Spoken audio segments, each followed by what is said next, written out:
Hello, everyone, and welcome to the Before It Was Cool podcast. I'm Tom on Treads, and this is Shakey J. Buddy, you did it. You got it right first go. I'm fucking did it. You know what? I'm so proud of you. And look, you've already started on a high, so you'll be so much more positive than the last one.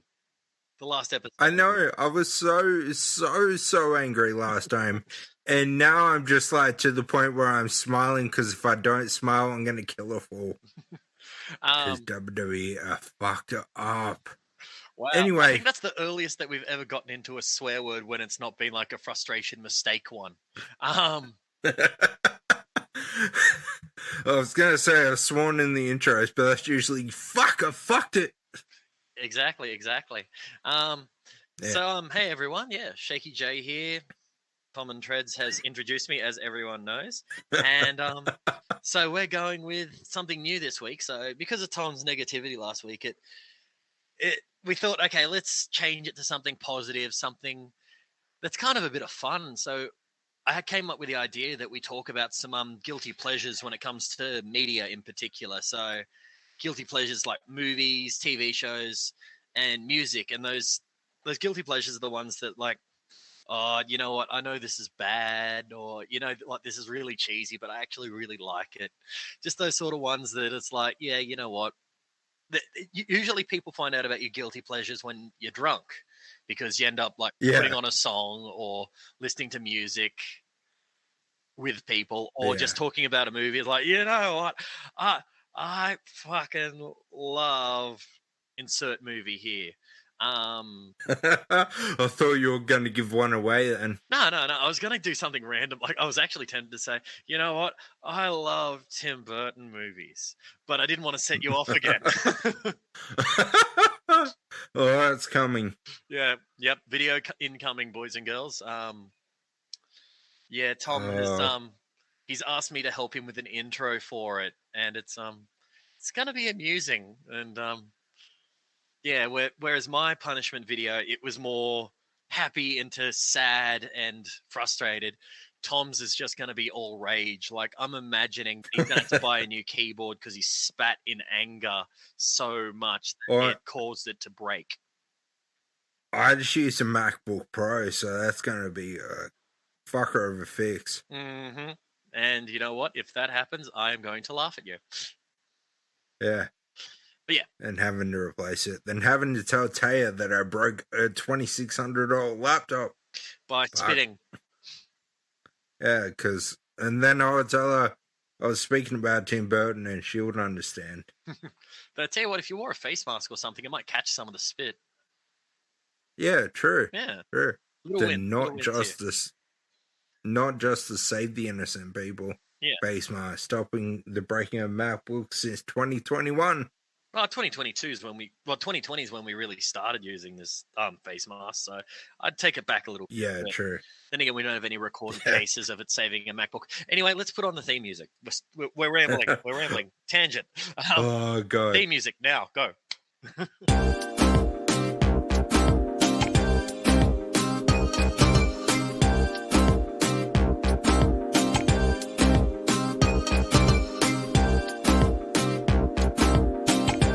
Welcome to the Before It Was Cool podcast.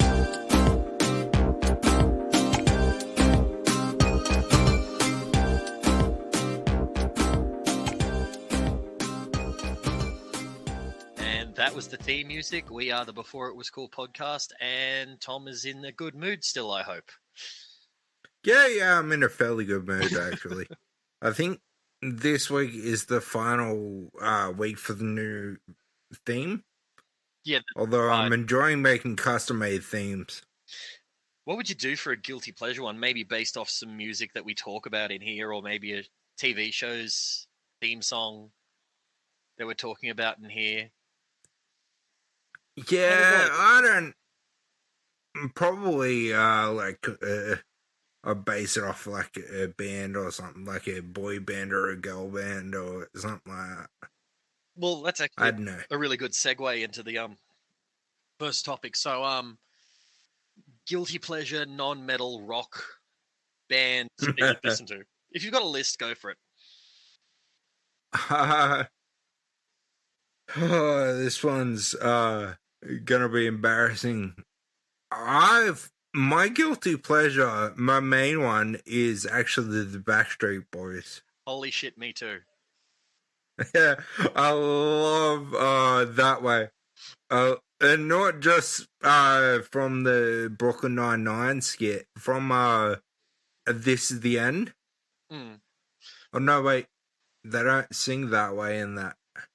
I can't remember. It's been a while since I've watched that movie, but I'm on the same. But Jay Baruchel, when they're in heaven, can make any wish he wants, and he blinks his eyes, and the Backstreet Boys appear. Okay. Well, to be honest, I'm the same. I've got a very big soft spot for the Backstreet Boys. I was into them when I was a kid, like primary school sort of age, and still to this day, I still enjoy their music. It's like it, and it doesn't matter what song. Like if it's either Backstreet's Back or Larger Than Life, or I Want Backstreet's Back. Yeah, like that was an absolute banger. I will fight anyone who says otherwise. It's like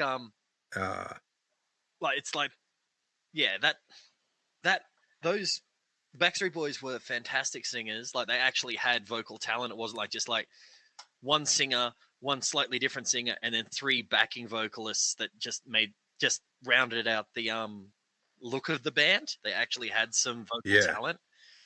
And it wasn't all about looks, because some of those Backstreet Boys are ugly motherfuckers. Yeah, but they could sing, and that got the what is it? The Gomlich response.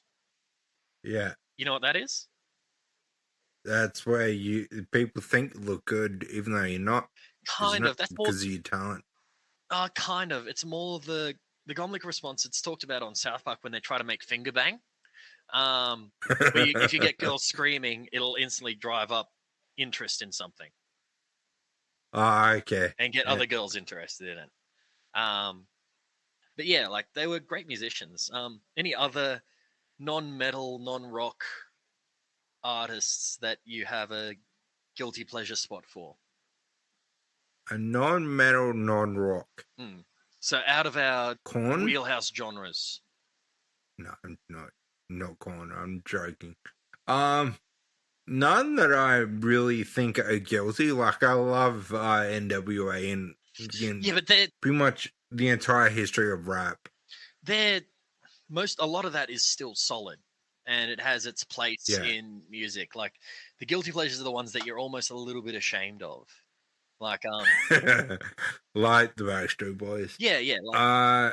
Because I don't like NSYNC. I never liked NSYNC. See, I rate Bye Bye Bye. I will listen. Like you play that song, and pretty much every single white person will start dancing. Badly, but they'll start dancing. I won't. Yeah. Because I can't. Well, you can. It just ends up with you on your face. Yeah, exactly. Yeah, it's more like doing a Ric Flair flop, even though Ric Flair's an awful person. Yeah, fuck him. Yeah. Hey Damo. A hidden one. It wasn't really that hidden. It was during an awkward silence. It's the opposite. It was. It's like, I had to break the silence somehow. Yeah. Well, I can talk about another one of my guilty pleasures, and that's yeah, go for 65. It. Who's that? I'm Blue Dubba Dee Dubba Die.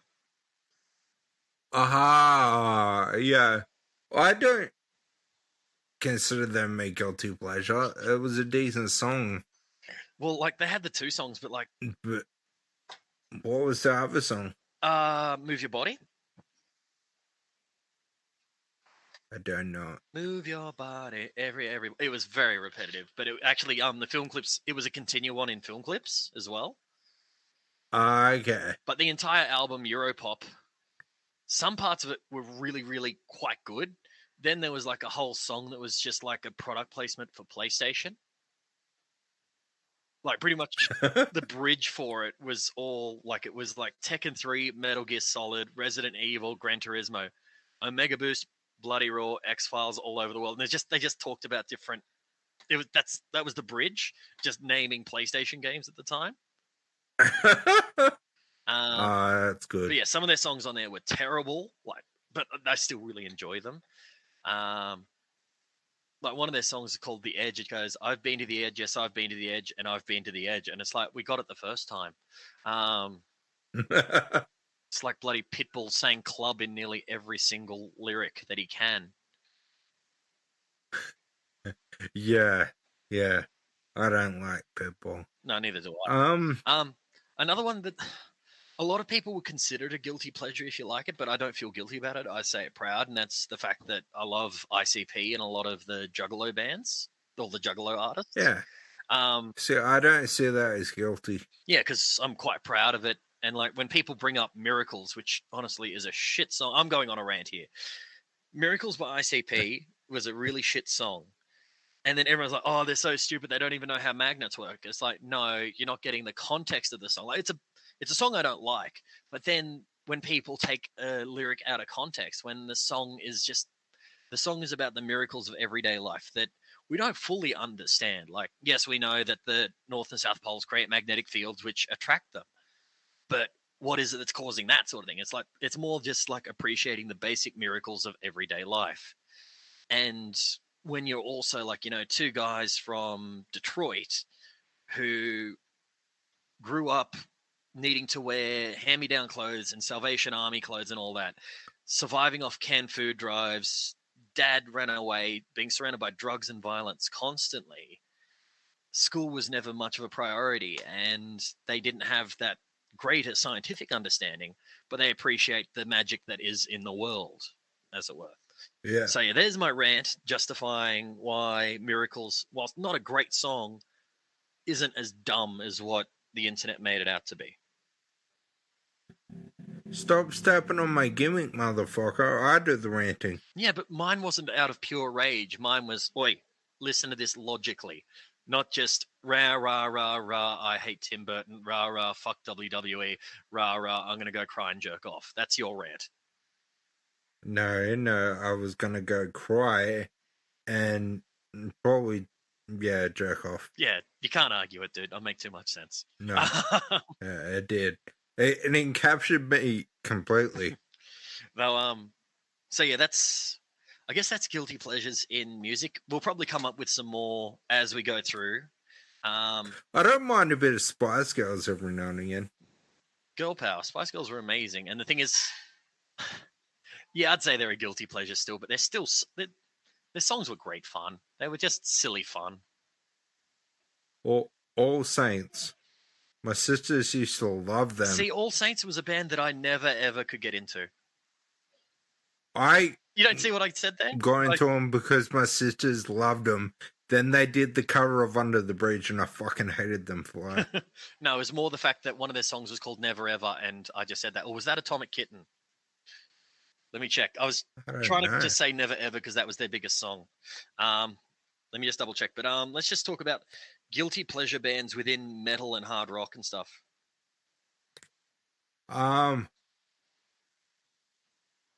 Yeah, Never Ever was All Saints. Hard one. Never Ever was All Saints. So yeah, I threw that in as a little joke, but you didn't pick up on it, you thick bastard. I'm sorry. Oh, I meant thick as in like thick and juicy. You're gorgeous. I apologize profusely for ruining your joke, Mr. J. You should, but it's okay. Good. Yeah, guilty pleasures inside. Sorry, inside hard rock or metal. That's kind of a hard one because, like, with a lot of metal hard rock bands, I find none of them truly guilty because it takes a lot of talent to do whatever they do. Even Nickelback, like, if you were that good, you would have sold X amount of platinum records, fuckhead. Sorry, I'm one of the defenders of Nickelback. I don't like them, but they have got skill. They have got skill. I just hate Chad Kroger's voice. And that being said, their drumming and the mixing of their drumming is awesome. They do a really good job there. I'll always give them that prop. Yeah, they do. And also, I've never personally owned one. Oh, neither have I. Of their albums. I would also, with the guilty pleasure thing, I'm going to just exclude the whole nu metal genre from it. See, because if you're guilty for liking it, you're an idiot because it's great music. Oh yeah, some of it is like, I mean, come on, Crazy Town Butterfly is a really bad song when you re-listen to it. No, it's not. The lyrics are terrible. Music is great, motherfucker. I wouldn't say the music. You know why? The music's good, but yeah, but why? You know why it's great? Sorry, my alarm's going off in the background. You know why the song's great? Why? The music is great because it's a Chili Pepper song called Pretty Little Dee from the 1988 album Mother's Milk. Oh, I did not know that. They got sued over it. That's why they never released anything else. No, they didn't release anything else because the lead singer's a drugged out loser. Isn't that like but 90%? I digress. Isn't that like 90% of rock bands that lead singer does heavy drugs? Yeah, apparently he didn't only... He stole Anthony Kiedis' entire gimmick, including the music. Yeah, that worked for him. Actually, I don't know if they 100% took it, but there were certain parts that they did. Okay. Yeah. But yeah, so some guilty pleasures of mine within like hard rock sort of thing is a lot of the teenage angst music. Like you look back at, like, not emo, not fucking emo. Emo can fuck. So not like not Anti-Flag, fucking My Chemical Romance and bands like that. Nah, never got into that. I fucking hate The Used. For me, it was more like the teenage angst music. Like Linkin Park had a lot of teenage angst stuff. Yeah, but they're considered new metal. Yeah, I know. But then also things like Evanescence. Fucking hate them. Really? See, I have a huge soft spot. Like Amy Lee is an amazing singer. I think she's overrated as fuck. The notes she can hit in the range she has, she's solid. She's really good, and she does some really good covers as well. But yeah, that's definitely one of my guilty pleasures when it comes to like within the hard rock metal genre. Yeah. But then another one, like if you look at some of the metal bands that are kind of a bit more disliked by the metal fan base, I guess. So things like Five Finger Death Punch. See, I never really gone into them. Like, I haven't listened to them, and I haven't, like, properly. I've heard them, but I haven't, like, sat down and listened to one of their albums straight. One thing I'll say is when they do into them, though. They do some pretty decent covers. Like they do a cover of Gone Away by The Offspring. Yeah, that's a good song. Oh, it's an amazing song, and their cover's solid. But then on top of that, they also do like a lot of their music. They'll actually donate a lot to veterans in the US and do a lot of stuff to raise awareness for them. So like that part I've got positives for, but like the music is very generic metal. Like there's nothing special about it. Yeah. And another band that's apparently like one of the more hated bands out there that I don't see why, because they're really solid. King 810. Yeah, I can understand why you like them. Well, I'm personally not a fan, but yeah. See, my ex-wife got me in. I don't hate them. And then when I looked into, like, they released like almost like swing lounge albums. Yeah. Which was bloody bizarre, but it's solid. And like, I mean, they were good enough that they were one of Slipknot's earliest support acts. Yeah. Yeah. Then you got bands in Australia like 12 Foot Ninja who just completely blend freeform jazz into their metal. Oh, yeah. It's fucking awesome. That's not a guilty pleasure, by the way. That's an out-and-out pleasure. They're just great. Yeah, they're fantastic. Like, I got to see them live when I saw Disturbed, and they were really good. Yeah. Trying to think who else comes under the guilty pleasures. I'd probably say a band like Jet kind of comes under the guilty pleasure. I know it's a bit more softer, but it's a bit more pop rock kind of thing. But you got to remember that pub rock had such a huge influence on metal in Australia and hard rock overseas. I mean, like Rose Tattoo was a huge influence on Guns N' Roses. Yeah, exactly. And I believe the Angels for me big influence as well. For me, and I am genuinely going to cop shit for this. A guilty pleasure for me would be Guns N' Roses because I think they're overrated as fuck, although only 2 of their songs are good. What 2 songs? I'm guessing you're going to say Welcome to the Jungle and... No, you're not going to say Sweet Child. What am I going to say? November Rain? Oh, you got it, motherfucker. I'm fucking good. Yeah, November Rain and Sweet Child of Mine. Not Sweet Child of Mine. Welcome to the Jungle. Yeah. What turned me off and made me think they were shit was their awful, awful cover of Knock on Heaven's Door. See, I actually really like it. See, I was raised in a Dylan household, and the original is just so good to me. And then there's also their cover of Live and Let Die by Wings, I think it was. That was just Paul McCartney. Sorry. I was close. Yeah. But yeah, I've got a soft spot for Gunners. They're not something that I'll just blare for ages. But if one of their songs comes on the radio, I'll probably listen to it. Not something I seek out. But yeah, just... Yeah. That and the fact that Axl Rose is a bit of a knob. He's... A bit. Well, I love... You've seen the movie Thunderstruck? Yeah. Yeah, where one of them's asking, who do you think would win in a fight between Angus Young and Axl Rose? I can't believe you would ask me that. Here we have Angus Young, a god, and Axl Rose, a knob. That's all he says to argue it. And he's like, I hadn't thought of it that way. And it's there's no logic behind it. It cracks me up every time. I love that movie. But yeah, to me, Gunners are a guilty pleasure. I'm going to get blasted by one half that says Gunners should not be a guilty pleasure. They should just be a pleasure and they're great. They're not. And the other half are going to say, what? You admit they're good, dickhead. So yeah, you're in a lose-lose situation. And I am. But hey. So that's why they're guilty to me. Well, here's the way of looking at it for you. How do they rate between... Let me think for you. Well, how do they rate between Red Hot Chili Peppers being a 10 and Tim Burton being a 0? Probably a 5. So mid-range. Yeah. Yeah, that's fair. They're obviously popular for a reason. And Scam, he's a really good player. Same with Duff McKagan. And Axl Rose, so they're Axl Rose back in the day great. Sing great. Just he could scream.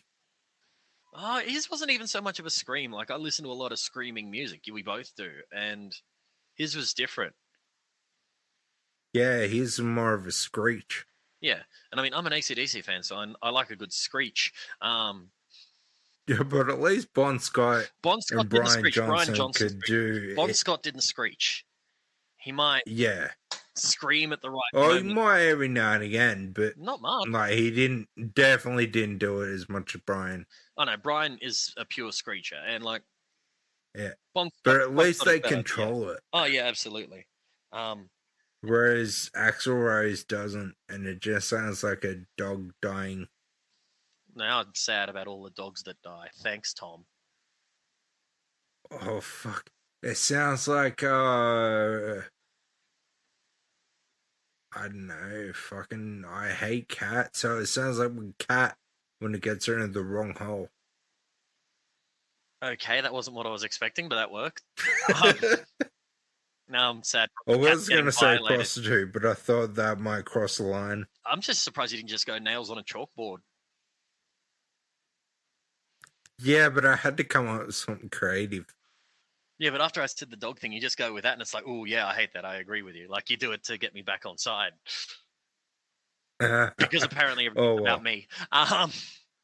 So yeah, that's talking metal. What would be your guilty pleasure in that genre? Well, I already said Evanescence is one. Yeah. I've got a bit of a soft spot, as I said, for Five Finger Death Punch.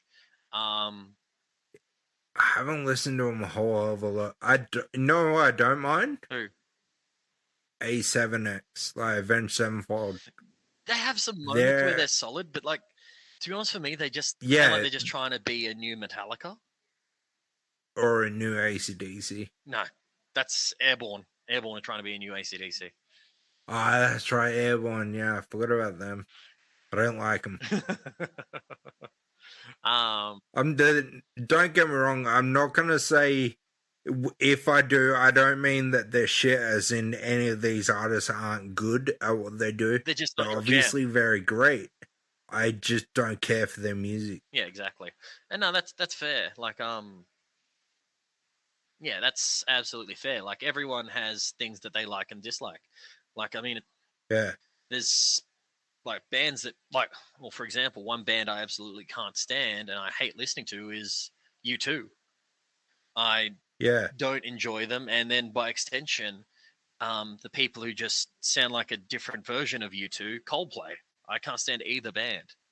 I can't stand Coldplay. And yeah, Coldplay are just trying to be U2. Yeah. I just can't get into them. By the same sort of extension, like, there's people who out there who don't like AC/DC, and that's fine. They're wrong, but they just and I'll admit there's faults within AC/DC, absolutely. But you listen to Bon Scott era AC/DC, and it's just great standard rock. And AC/DC knew they were not shit, but monotonous. I mean, when Malcolm Young's interviewed one time, rest in peace, it was his 4-year anniversary of his death a couple of days ago. When interviewed, and the interviewer says, "So how's it feel knowing you?" I think this isn't verbatim. I may be wrong here.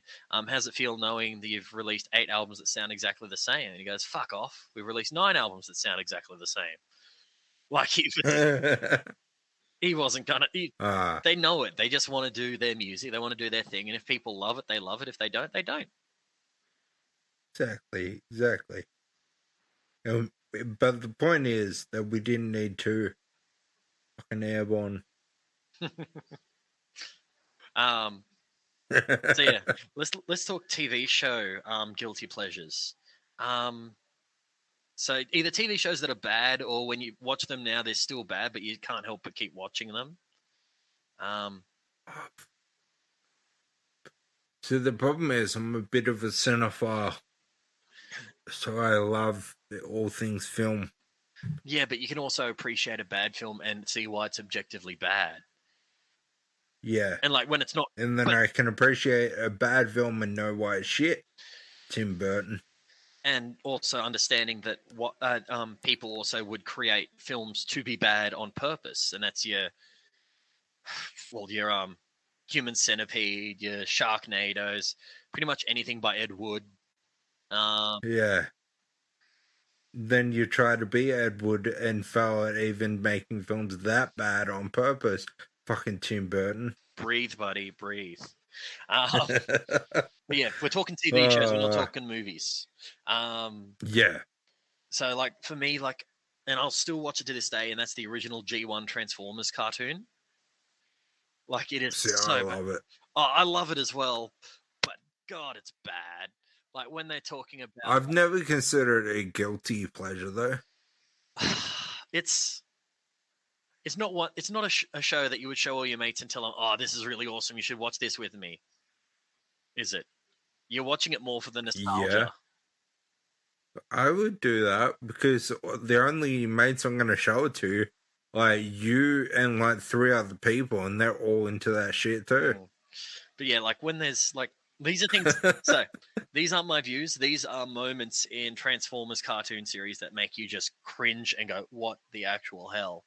When, first of all... Oh, yeah, it's cringeworthy. Oh, well, when they've got 2 characters, one being Jazz, who is incredibly stereotypically black, like plays up to every black stereotype pretty much. Then there's Blaster, who transforms into a boombox and is also stereotypically black. It's like, really? And then... yeah. By the way, to everyone listening, I'm not laughing because I think these characters are good. I'm laughing of what the creators could get away with in a more fucked up era. Oh, in the 80s, and then you've got a character like not a character. There's an Arabic nation in the Transformers cartoon universe called Carbomia. Like, my God. I mean, like, I'm not the most subtle person in the world, far from it. But Jesus Christ, like Carbomia. Like, God damn, that's bad. But actually, another guilty pleasure when it comes to a cartoon series is the mid to later seasons of The Simpsons. I still actually enjoy quite a few of them. Actually, yeah. They're like the universally most hated, but yeah. I get you there. I like a few of them as well. Yeah. I don't like all of them. Yeah. I like a few of them. Yeah, and pretty much I'll always say that the Treehouse of Horrors are always enjoyable. Yeah. But yeah, can you think of any TV shows that are generally not considered that highly that you enjoy?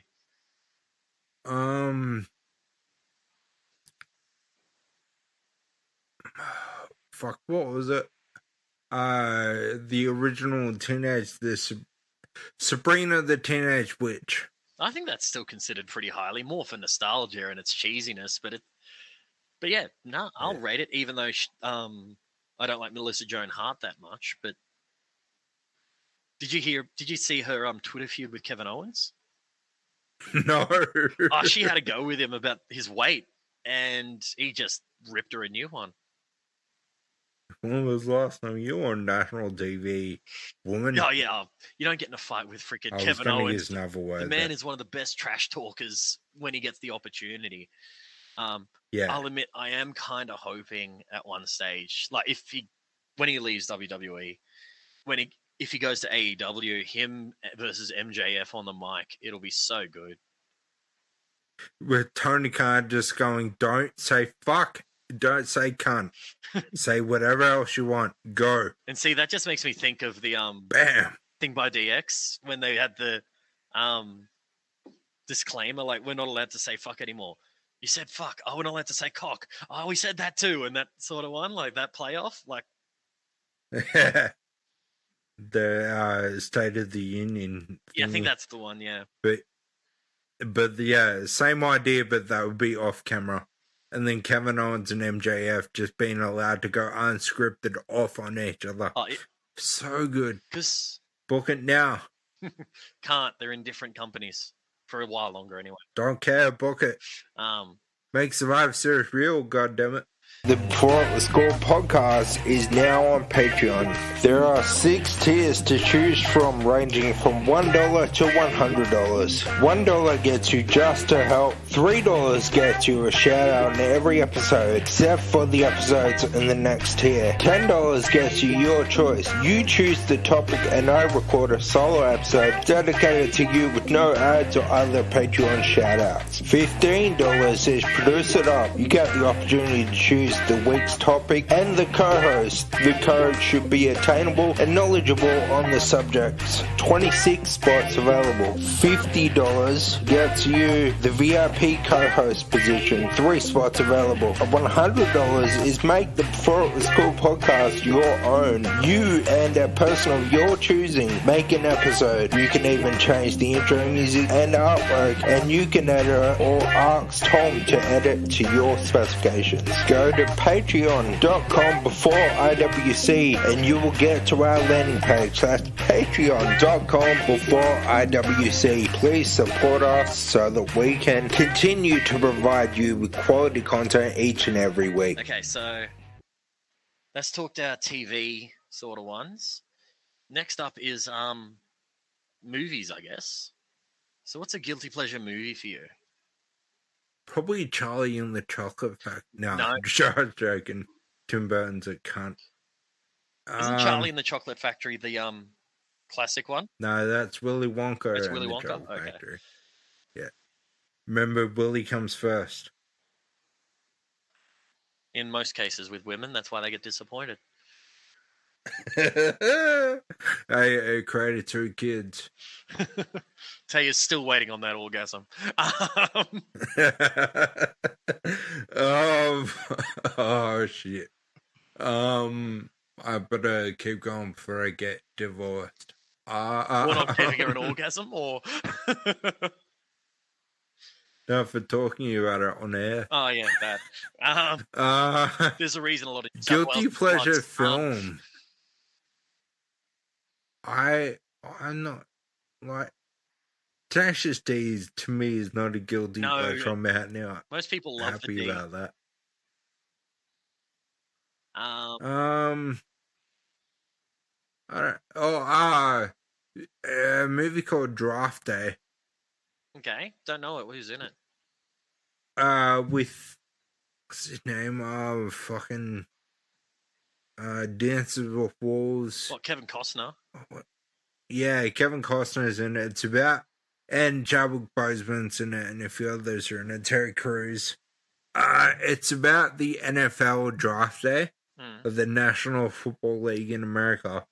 Their draft day, and for some reason I just can't stop watching it. We'll watch it all the time. It's not a good movie. Like, it was never going to win an Oscar or anything like that, but I quite enjoy it for some reason. How is it rated? And there's no everything.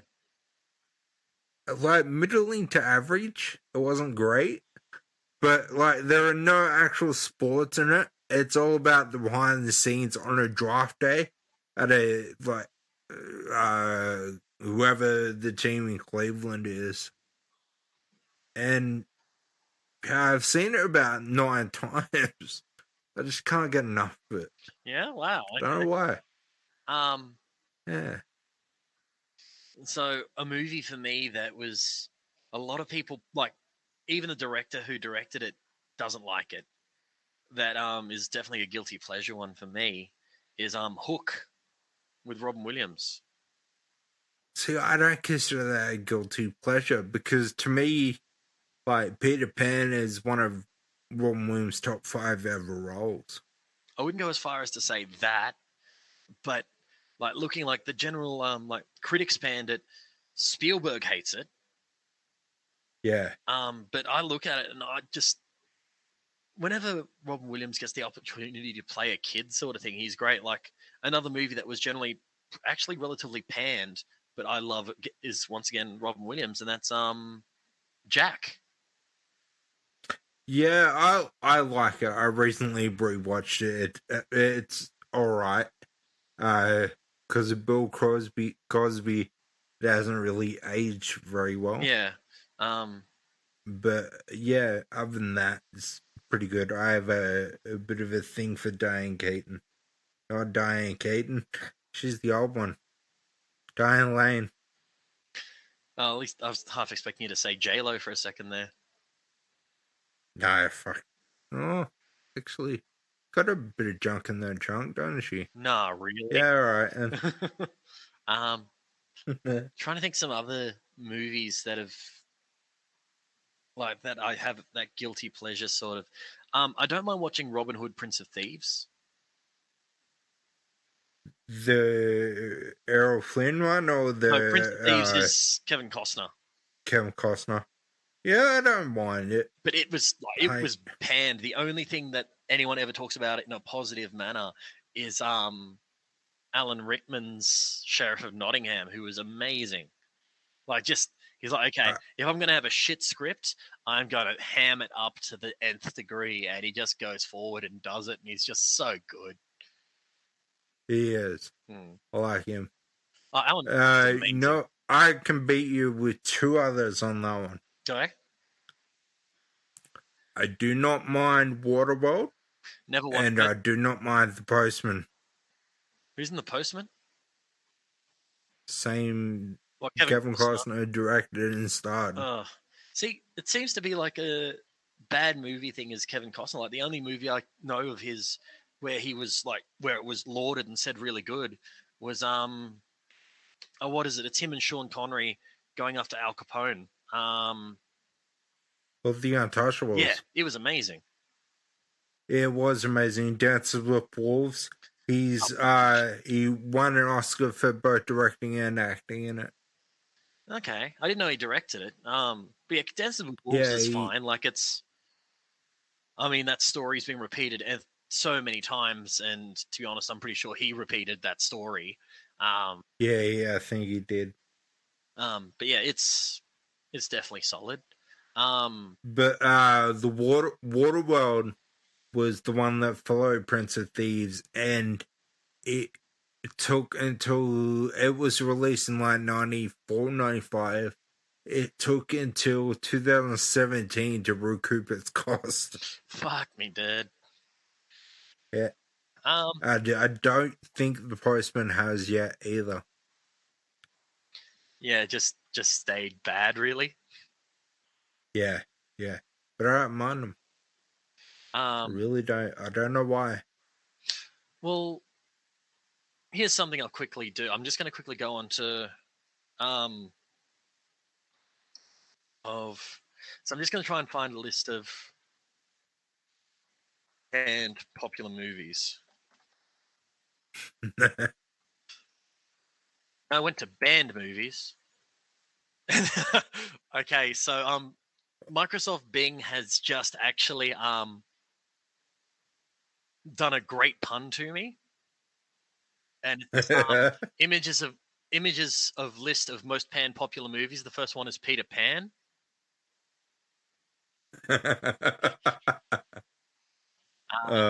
Good. Okay, here we go. I've got a list of films considered the worst by decade. And when we read them, when you read them, we've got to say whether we actually like it or not. Okay, so where do you want me to start? Like, I'm assuming you don't want me to go to the 30s, 40s, 50s, 60s. Like, we'll have to go things within our era. Yeah. So yeah, I don't know how many of these I can actually say I've even seen, to be honest. Probably from the 80s through. From the 80s through, okay. So, or maybe the 90s through. Well, in the 80s, the only ones I can see that you might have seen: Superman 4, Quest for Peace. Yeah. Howard the Duck. Seen it. Mac and Me. Seen it. The McDonald's equivalent of E.T. Isn't it terrible? No, it's not even the McDonald's version. It's the McDonald's Happy Meal toy version. It's that long, the totem pole. Okay, so in the 1990s, there was Troll 2, which is considered like the best worst film. It is. It's great. Highlander 2. I got a soft spot for the Highlander film. Number one. They try so hard. I never got into them, but yeah, apparently there's some people who like them. North. It's a Bruce Willis film with Elijah Wood as a kid. I don't remember that one. Showgirls. Oh, fuck. Talk about your terrible movies. Ones that tried were really good and serious and fell on its ass. It's G-string laden ass. The Scarlet Letter. Striptease. Oh, come on. When I was a teenager, Striptease was the greatest movie ever made. Oh, absolutely. But then you grow up and find the internet. Okay, here's one that we've spoken about before in previous episodes: Batman and Robin. Yeah. So I don't mind Batman and Robin. I think Kilmer was probably the third greatest Batman yet. Except Batman and Robin is George Clooney. I thought he was Batman and Robin, and Batman Forever was Clooney. Forever first, then Batman and Robin. But he was before Clooney. Yeah. So Batman Forever was first, then it was Batman and Robin. Okay. Yeah, Batman and Robin was Mr. Freeze, Poison Ivy, Batgirl was added to it. Oh, yeah, that's right. Yeah. Okay. Batman Forever was the one with Jim Carrey. Yes, and it was actually solid because of Jim Carrey. He just hammed it up. It was great. The Avengers. Now, this is not the Avengers that everyone knows and loves. It's the one with Uma Thurman. And Ralph Fiennes, yeah. And Sean Connery. Yeah. Yeah. So, it's based on the old TV show. Yeah. It's not bad. Fatal Deviation, Parting Shots, the underground comedy movie. Don't really know any of them. Then in the 2000s, there's Battlefield Earth. That's such a bad movie. So bad. Honest. Don't know it. Yeah. Freddy Got Fingered. Oh, fuck me. Tom Green given a very large budget in a video camera. Yeah, it shouldn't have happened. Glitter? Don't know it. Yeah, it's, if it's the one I'm thinking of, it's a stripper movie. It says Mariah Carey was in it. Oh, yeah, yeah, I know the one. It's when her ill-fated turned to acting. Yeah. Then there's also, I think it's Shimmer is the sequel. I don't know. Then Swept Away in 2002. Yeah. Guy Ritchie movie and Madonna. Yeah, it's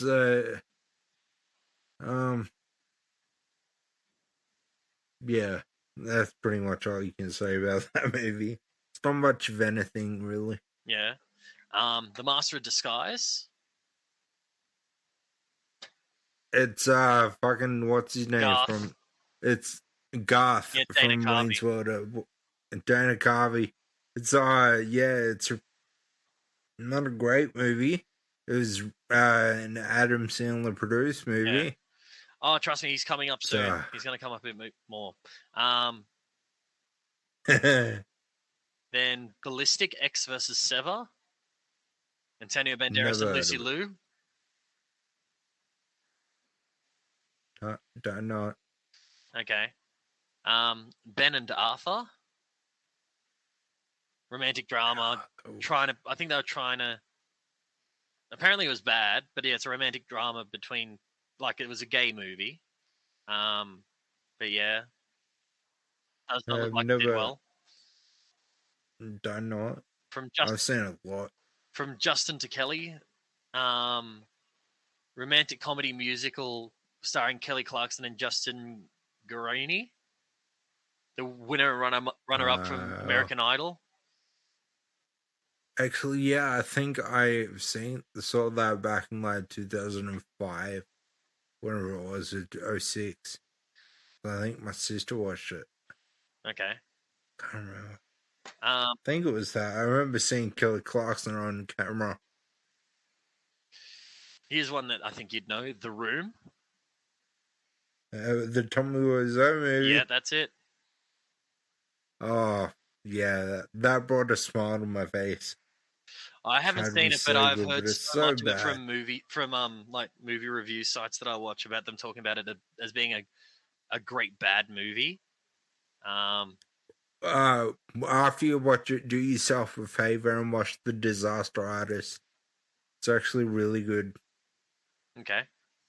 The next one is Jiggly. Jennifer Lopez and Ben Affleck, with appearances by Pacino and Walken. How do I not know that movie?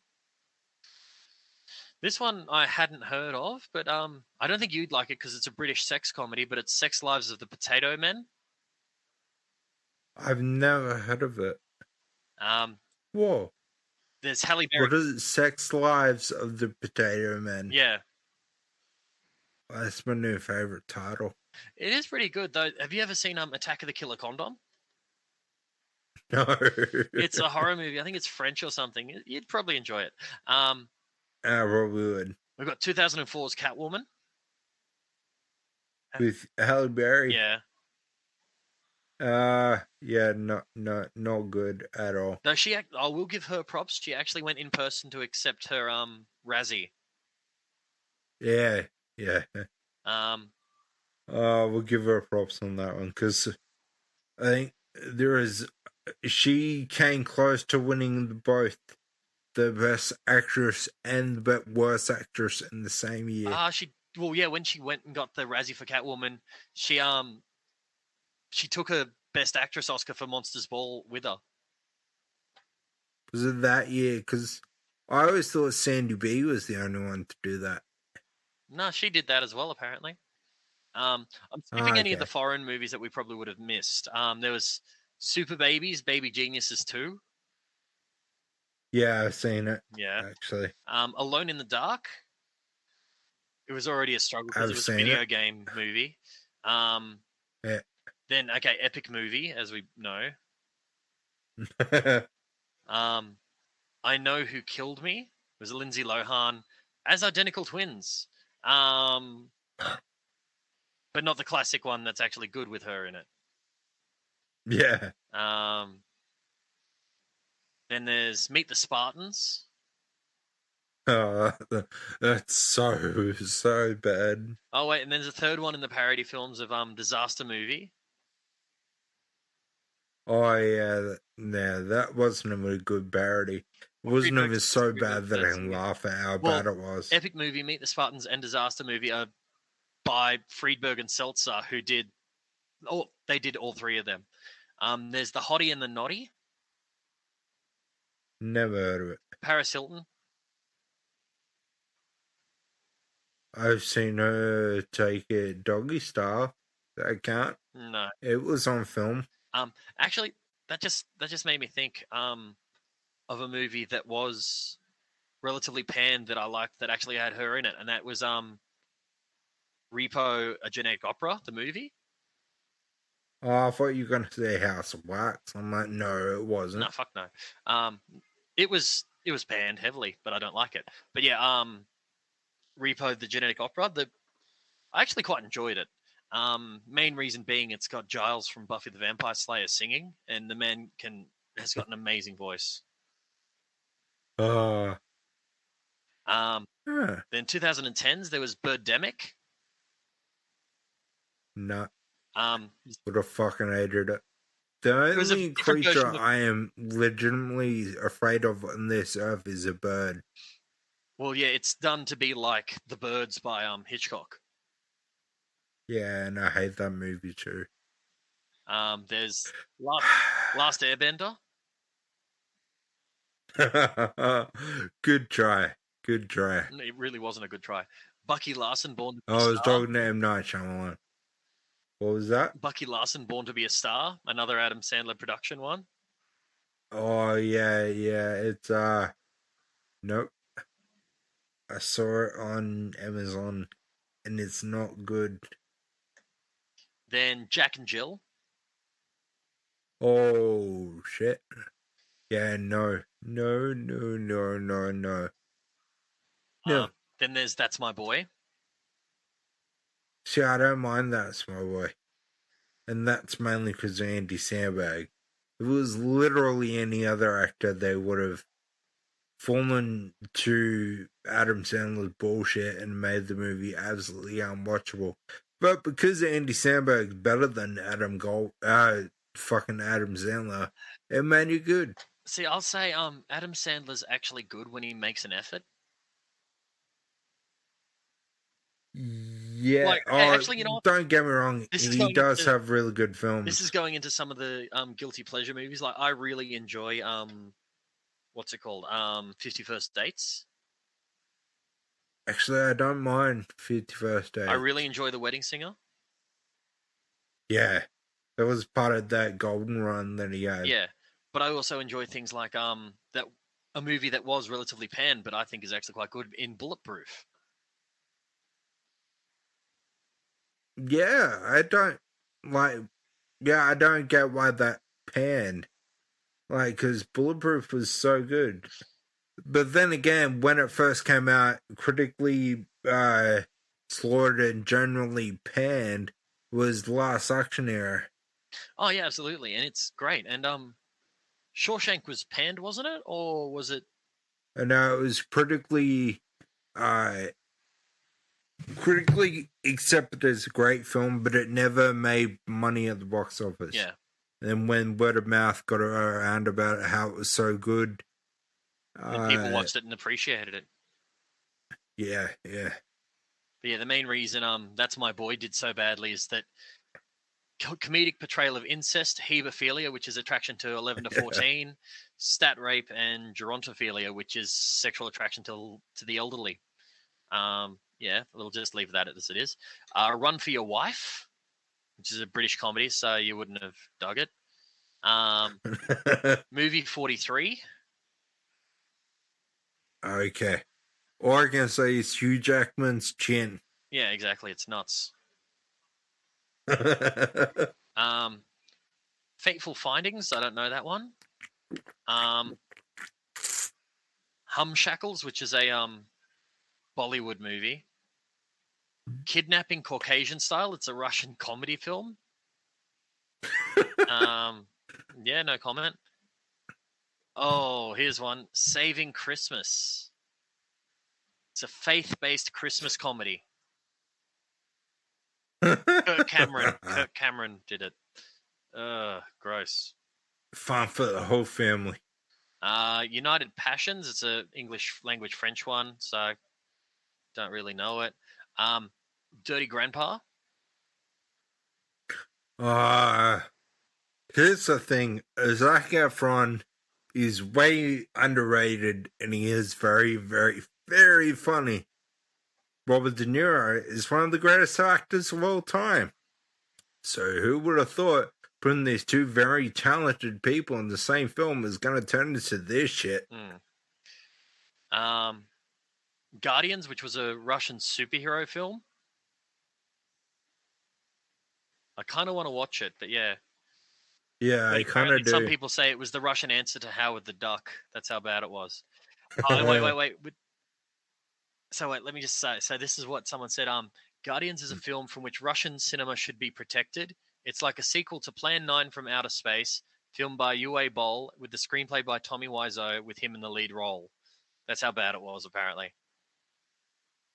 I kind of have to watch it. Yeah. We've got Cats. I still haven't watched it. I wouldn't bother. And then the next one. Yeah, that's pretty much what I've heard. And then there's one in the 2020s, which is called 365 Days, which is a Polish erotic romantic drama film. Is that the one on Netflix? I don't know. I haven't seen it. Okay, this is one of the reviews for it. Listen to this. There haven't been line readings this poor since the third act of The Room. And it makes the bonking puppets in Team America World Police look like straight-faced documentary. Wow. Oh, great. That is brutal. I have to say this movie. Some others, like I've just gone to things rated 0 on Rotten Tomatoes. Jaws the Revenge. Police Academy 4. Yeah, I like that one. Look Who's Talking Now. Nope. National Lampoon's Gold Diggers. Don't know it. The 2002 Italian version of Pinocchio. I've heard of it. I haven't seen it. Here's another one, The Ridiculous Six. No comment. Actually, that's one that was panned that I actually kind of enjoyed. Was what is it? 1,000 Ways to Die in the West. 1,000,000 Ways to Die in the West. It was done by what's his name from Family Guy. Yeah, I actually quite like that, and I don't like Charlize Theron. I love the fact that it just had Liam Neeson as a cowboy. Like, that was great. And the bad guy. Yeah, I don't mind him as a bad guy. Like, it's just more just him trying to do cowboy sounds. Yeah. But yeah, I think we're done. Yeah. Are we? Yeah. I think we're done. What are your thoughts on Howard the Duck? I've never actually watched it. I think when done properly, he could, like, if they were to redo it, and considering they have shown the character, they could really do him very similar to a Guardians of the Galaxy sort of thing, where it's a bit of a sleeper, and then it comes out and it'll just be very entertaining and funny, and not completely serious, but fun enough that it will go really well. I would happily see that. Yeah. I think the original wasn't great. I love it. Don't get me wrong, I love it now. But it was pretty much the thing that almost killed Marvel Studios before it even got off the ground. And to be this honest, they is hadn't done much that worked 30 well years for them. for Like, yeah. Like, I mean, the only good thing from around that era was, like, this is talking 90s and 80s. There was this first two of the Spider-Man Trilogy, and there was Blade. That was really the only good ones, in my opinion. Well, the Spider-Man Trilogy was in the 2000s. The original Spidey came out in like 01 or 2000. Okay. And Blade was like 97, 98. Yeah. Blade 1 and Blade 2 were great. Yeah. And I will... it was Guillermo del Toro. It was the director of the first two. And then his like assistant was the director of Blade Trinity. Thought, yeah, I can do it. And nobody, you can't.